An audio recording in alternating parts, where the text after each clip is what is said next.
Loira, linda, poderosa, doutora Sandra Daniotti. Você tá linda, Tudo bem, viu? meu amor? Você vai pra Argentina de novo? De novo, O que você foi segundo fazer módulo. lá? Estudando, né? São Segundo 2 anos, é o segundo módulo, são 4. E eu disse, voltei cheia de interrogações agora, a gente vai estudar, aprende muita coisa, mas volta pensando em tudo que ouviu e tudo que precisa fazer. É aquela história, quanto mais eu aprendo, menos eu sei, Exatamente, né? e mais você quer buscar. É legal isso. Maravilhoso. Porque você vai mudando e vai melhorando profissionalmente, né, E obrigada Regina? por dividir aqui com a gente. Eu é porque que agradeço a oportunidade. tudo que viu? ela fala é fruto de muito estudo, muita dedicação, né? Isso é verdade, bastante dedicação. Nem sempre a gente sabe tudo, mas procuro fazer o melhor. Você sabe tudo. Não, A impressão que eu tenho é que você Regina, sabe tudo, Daniotti. É assim. Você é muito generosa. A gente vai falar de responsabilidade dos pais. Isso, muito sério. Falei, o bicho vai pegar. Por quê? Porque a gente só vê, a gente só ouve falar de direitos e deveres dos filhos. Isso. E os pais? Então, às vezes os pais acham, muitas vezes, que vai só pagar pensão e resolver o problema. E não é. Então tem a questão do abandono, né, o abandono afetivo, o abandono intelectual, a questão da saúde. Então, a gente fala de guarda, fala da responsabilidade de quem tem a guarda, mas aquele que não detém a guarda também tem responsabilidade. Não se extingue pagando a pensão. Não, exatamente. Perfeito. Então vamos para as perguntas, Vamos que lá. a gente já coloca o assunto em jogo. Isso. Mariana, é verdade que pais que não dão vacinas em seus filhos podem ser multados e até perderem a guarda? Olha, que pergunta. As pessoas ficam assustadas com isso, né? Não dou a vacina, eu posso ser multado por isso, mas o filho é meu, eu faço o que eu quero. Não é bem assim. Porque um filho é uma responsabilidade, né, Regina? Não é bem assim. Os filhos são uma responsabilidade muito grande, eles não respondem por si próprios, então você que tem que ter os limites, você, o pai, a mãe, ou os pais ou as mães, porque hoje a gente sabe que nós temos uma nomenclatura diferente de família, e é assim. Nós temos o Ministério da Saúde, nós temos o governamental, os órgãos que dizem o seguinte, olha, tal cidade nós só temos 50%, 65%, 60% de crianças vacinadas. Então já dá o alerta. Aí ele diz o que? Olha, as crianças não estão sendo vacinadas. Então o que ele faz?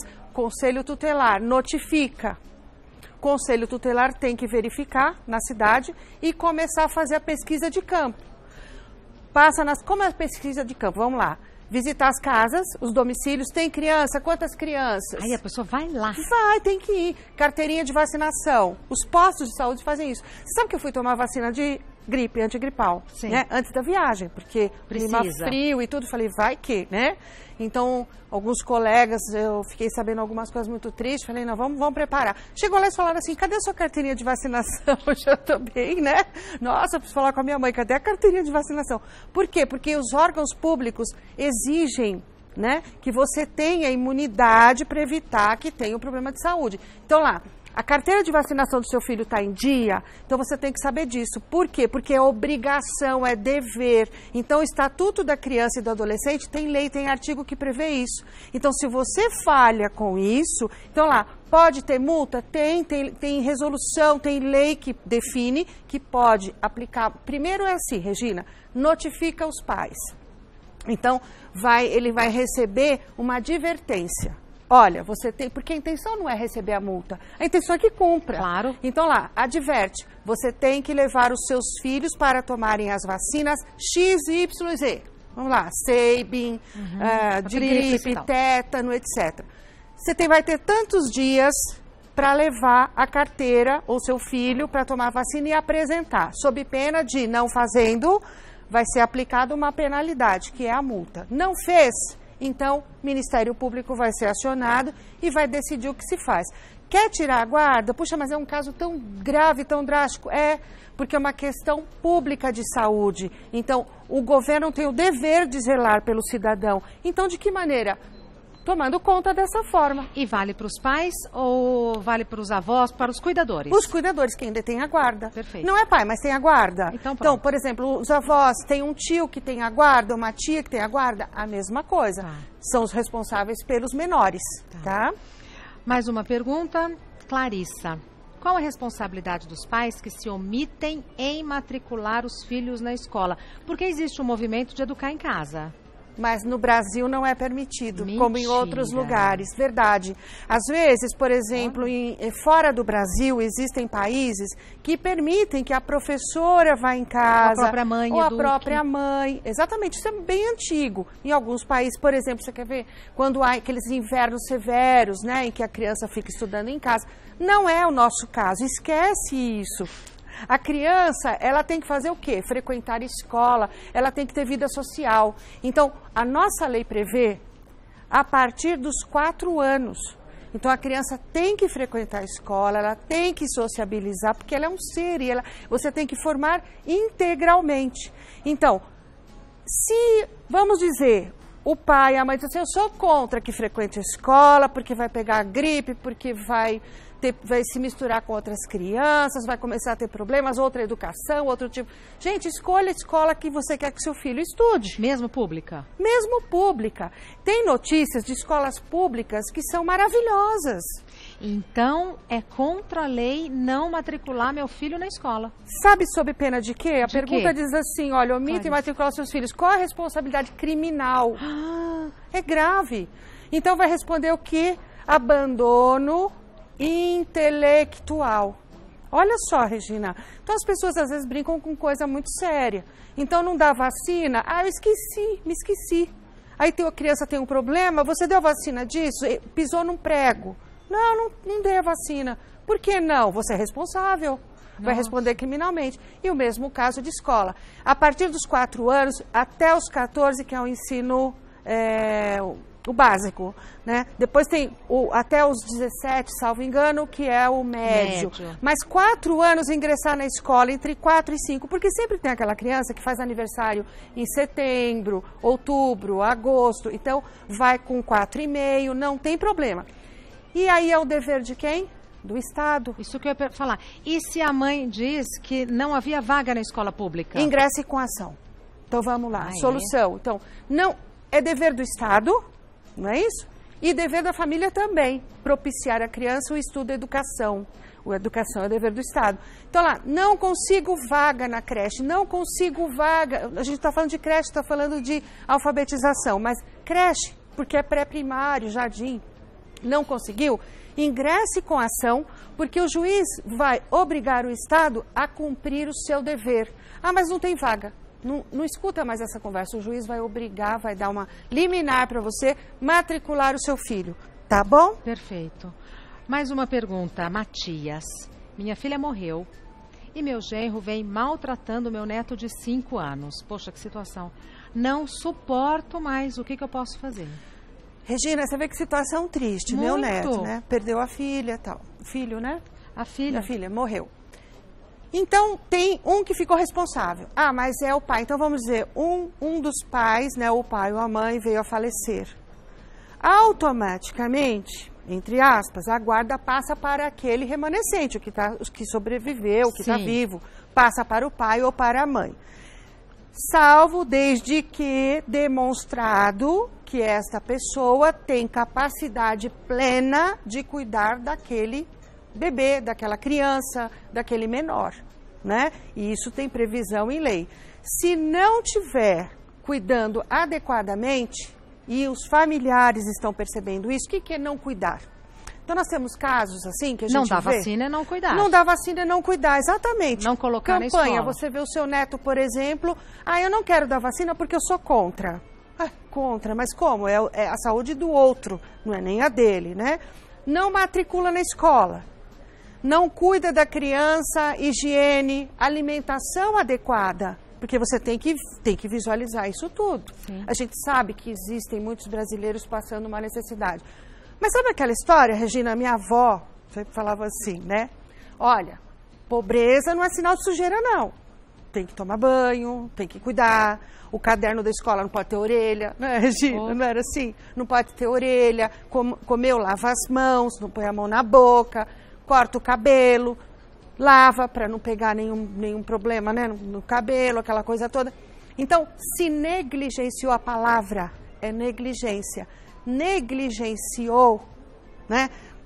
Cometeu alguma coisa nesse sentido, então está com o elemento da culpa. Então, ele pode vir a perder a guarda. E maltrato no dia a dia? Porque agora que me ocorreu, de repente o seu Matias está vendo que o genro está sendo ríspido, está tratando a filha, a netinha do seu Matias, com pouca paciência. Isso é motivo ou não? Veja só, Regina, vamos lá. Nem tanto ao céu, nem tanto à terra, tá? A gente sabe que criança tem que ter certo limite. Nós temos que ter limite para tudo. Você Perfeito. vai até aqui, é o limite onde eu começo o outro. Então, educar exige dar limites. Se este educar, dando limites, vai além do limite, vai além da educação, o que é? Espancamento, castigo severo constante. Abuso sexual. Você tocou num... Ai, me deu até um arrepio. Eu falo assim... Dá arrepio, não é? É. Abuso sexual. Gente, não está na pergunta, mas se você souber de algum abuso, alguém que está abusando de uma criança, não tenha medo de denunciar. Qual o telefone? É 180 das mulheres aceita. De outra coisa, qualquer delegacia especializada, vai numa delegacia de defesa da mulher, atende. E vou dizer mais, Ministério Público, não tem conversa. Ministério Público vai e faz a denúncia. Houve maus tratos? Isso. Denúncia, Conselho Tutelar, Ministério Público, ingresse com uma ação, se é parente seu, e peça a mudança de guarda, com pedido de liminar. Por quê? Porque aquela criança não tem voz sem você. Isso é uma coisa que me arrepia. Eu não consigo ver uma criança sofrendo abuso, eu não consigo ver uma criança sofrendo maus tratos, porque ela não tem voz. A voz dela é você. Perfeito. Então, faça por ela o que ela não pode fazer. Perfeito. Mais uma pergunta da Lourdes. Minha sobrinha é usuária de drogas e o seu filho fica com os avós. Porém, ela deixa os pais dela preocupados e de mãos atadas, já que eles têm medo dela ir embora e levar o menino. Olha o rolo. O que eles podem fazer? Outra história triste. As pessoas acham, Regina, que os filhos são meio de barganha, tá? Então, por quê? Os avós, os parentes... Não querem se distanciar. Não querem, porque amam. É um pedacinho deles que está ali. Temem pela integridade. Integridade física da criança, intelectual, emocional, e querem cuidar. Aí, neste caso específico dessa senhora, criatura que tem ajuda, assim, o que acontece? Tem medo de que, numa loucura, ela briga porque a filha usa droga, o filho usa droga. Tem várias famílias nessa situação, ou agride dentro de casa, e tem medo de expulsar, tem medo de tomar uma atitude, de ingressar com a ação, pedir o afastamento e que ela leve os filhos. Exato. Não, mas é assim. A agressão não é só com os avós, a agressão é com os filhos. E a lei prevê que ela tem que prevenir, tem que cuidar e tem que zelar. Então, se os avós estão passando por isso, percebem isso, tomem essa medida, peçam o afastamento. E tem outra coisa, Regina, tratamento compulsório. Que é isso? Quando você tem alguém na família que tem um problema, olha quantas coisas que a gente ajuda para as pessoas, isso é muito bacana. Então, um tratamento compulsório é assim, compulsório, não é querer, não é? É dever. Então, alcoolismo, droga, jogo. Então, isso acaba com a saúde familiar dos filhos, dos parentes, dos pais, na família num todo. Então, não tem mais como suportar, não tem como mais resolver. A pessoa não quer um tratamento espontaneamente, então o que você faz? Ingressa com um pedido, o próprio Ministério Público você pode fazer isso, e pedir o tratamento compulsório da pessoa. Ou seja, ela não vai dizer se ela quer. Ela não vai dizer. Você vai juntar documentos, provas, testemunhas, fotos, boletins de ocorrência e tudo o que se passa, contando para a autoridade judiciária o que você passa, e vai pedir o tratamento, que ela seja colocada... Em tratamento. Em tratamento, obrigatoriamente, sob pena de perder a guarda, afastamento do lar e perder os direitos sobre os filhos. E na família da Lourdes que está sofrendo com essa situação, o que eles podem fazer? Da mesma coisa. De maneira prática. Vamos lá, ingressar com pedido de guarda dessas crianças. Onde? Judiciário. Procure Ministério Público. Você vai, por exemplo, existe OAB, os órgãos, as faculdades têm. Gratuito. A gente está falando de atendimento gratuito. Isso, Regina, é importante as pessoas saberem. Então, procure onde tem na sua cidade. Nós temos aqui em São Paulo, estamos falando em São Paulo, Avenida Liberdade. Tem que levantar um pouquinho mais cedo, mas vale o sacrifício. Claro. Para pegar uma senha, já leva todos os documentos, BO, foto, tudo, documento dos filhos, os netos. Pega a certidão. Ah, minha filha queimou, minha filha rasgou, jogou fora, não está comigo. Vai no cartório onde foi registrado, pega a segunda via, não precisa ser pai e mãe. Leva e diz, eu quero a guarda dos meus netos porque está passando isso, maus tratos, assim, assim, assim. Ele vai pedir liminar, porque a saúde e integridade física das crianças é primordial. Perfeito. Tá? Mais uma situação enviada pela Elvira. Eu tenho uma filha e o pai dela está exigindo o DNA de forma judicial. O que pode acontecer se ele for o pai? Olha, se ele for o pai. Então ela já diz assim, a primeira... Então vamos lá. Já começou a pergunta assim. O pai da minha filha está pedindo... Então ela já sabe que a pessoa que está pedindo é o possível pai.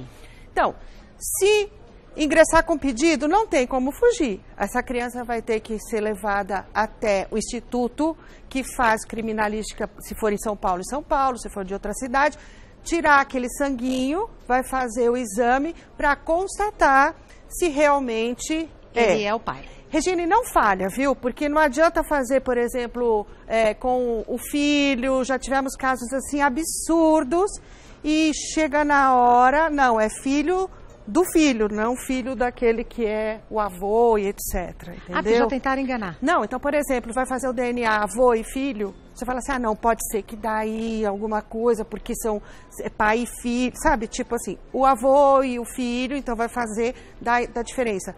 Não, ele é muito preciso, é 99,99%. Indiscutível, então. Indiscutível, ou exclusão total. Entende? Está excluída a paternidade, não tem o que discutir. Perfeito. Né? Se for reconhecido, o que vai ter que fazer? Pagar pensão, as responsabilidades todas que nós falamos lá. Cuidar do filho, nome na certidão, vai ter que ser expedido pro cartório, né, um ofício para que seja incluído o nome na certidão. E todas, aí vem com o pacote. Legal. Né? Não é só colocar o nome. Colocar o nome é fácil. Aí, como a Regina diz, não é bem assim, né, Regina? E aí vem o pacote, inclusive pelos anos que ele não esteve presente, porque não sabia se era o pai ou não. Aí é que está a questão. As pessoas falam assim para mim, aí os atrasados da pensão, eu falo assim que atrasados. Existe um processo anterior onde ficou definida a pensão? Não. Então, assim, se não existe um processo que tenha especificado lá atrás, então não. Se você já tem e não pagou, ok, vamos puxar. Tem prescrição, então a gente sabe que tem um período, se você não pedir, você vai perdendo, o carrinho vai indo para frente, vai perdendo, mas tem que pedir logo. Então, qual a consequência? Reconheceu, é pai, reconheceu a paternidade. Fixa a pensão, fixa visitas e as obrigações efetivamente de pai. Tá? Perfeito. Mais uma pergunta, enviada pela Nair. Sou professora, parabéns. Maior admiração por professores com certeza, todos. Regina. Sou professora e tenho uma aluna de 6 anos que vem mudando de comportamento e fez uns desenhos e contou que tem um parente que a está molestando. Devo denunciar? E se não denunciar? Que situação a Danaí? A gente acabou de falar, né, dessa situação triste e terrível. É 181 o telefone para denúncia. 181, perfeito. 181. 180 é violência doméstica, né? 181 pode ser anônimo. Mas não precisa fazer anônimo, não precisa ter medo disso. Não precisa. Assistiu, viu, soube. A criança, dificilmente, ela mente. Ainda mais em desenho. Dificilmente ela mente. Existe um conjunto de atitudes, um conjunto de situações que a criança passa, que na psicologia você percebe que a criança está sendo molestada. E principalmente se ela verbalizou e contou, é obrigação legal de contar, de denunciar, gente. Porque se você sabe, você não denuncia, até da professora? Você está respondendo por crime de omissão. Então precisa tomar muito cuidado com isso. Médico, professor, as pessoas que são envolvidas com a criança têm o dever, eu não estou falando de poder, eu estou falando de dever de comunicar às autoridades competentes. E se ela não denunciar? Exatamente, se ela não denunciar e alguém souber que essa pessoa sabia e não fez, ela vai responder por omissão. Inclusive o Ministério Público vai chamar. Você sabe, Regina, eu não vou jogar confete, não. Mas, assim, nós vivemos num país que, infelizmente, a gente vê todos os dias essa questão de corrupção. Mas eu acredito muito no Ministério Público. Eu não estou jogando confete, mas eu acredito. Acredita, doutora? Acredito que tem muita gente séria e que faz justiça e que dá resposta para a sociedade. Então, existe departamentos, existe, por exemplo, o Sanctus, existem departamentos contra a violência da mulher, contra a violência da criança e do idoso, que é sério. É um alento ouvir isso, sabia? É muito. É um alento ouvir isso, que o Ministério Público é sério. Ontem até um promotor, eu disse, fiz na frente dele, graças a Deus. Olha, coisa linda. Que o senhor existe. Coisa linda. Então, vale a pena. Vou agradecer demais a doutora Sandra, não é bem assim, Daniotti. O e-mail dela é sdaniotti, Daniotti com 2 t's, @uol.com.br. sdaniotti@uol.com.br. O telefone dela é 11 3857 5778. 3857 5778. Quer sentar na mesa com a gente? Beijo pra todos. Um prazer, Regina. Então pronto. Obrigada, Sandra, Regina. não é bem assim, não é Daniotti. bem assim. Tudo tem outro lado. Tudo tem outro lado. Então, até daqui a pouco a gente se vê na mesa.